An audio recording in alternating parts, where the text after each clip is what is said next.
This is a Star News Brief. I'm Samuel Otieno. For former IEBC chairman Wafula Chebukati, there were nightmare moments. He endured insults and intimidation. Some of his staff were threatened. He wouldn't bend and said he left with his head held high. The few generous accolades came from President William Ruto, so it's understandable Kenyans could be shying away from seeking to replace Chebukati as a new Electoral Commission chairman. A lucrative but some might say jinxed job. Men of honor have exited in dispute. Get a copy of The Star by subscribing to our e-paper for only 40 shillings through www.mgazzetti.com. Celebrations by President William Ruto's Chief Administrative Secretary nominees could be short-lived, as the Law Society of Kenya threatens to challenge their appointment in court. The lawyers' lobby has declared it would petition the court to nullify the nomination of the 50 CASs over what it termed as an illegality. On Thursday, President Ruto nominated 50 CASs, among them his political loyalists, last year's election losers and defectors, and sent their names to the National Assembly for vetting.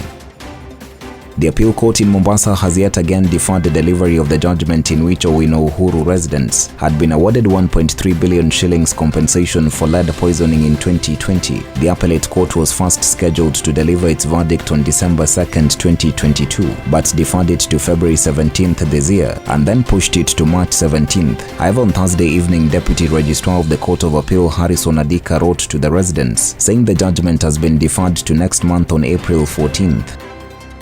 Azimio convoy has been tear-gassed in Kiambu town in what seems to be attempts to scuttle the anti-government protests. The opposition chief Raila Odinga's convoy took a detour to Kiambu town around 4 p.m. after information went round that he would be met with opposition in Kiambaa sub-county. Raila then addressed residents in Kiambu town before handing the microphone to Martha Karua, who later handed it to Kalonzo Musyoka.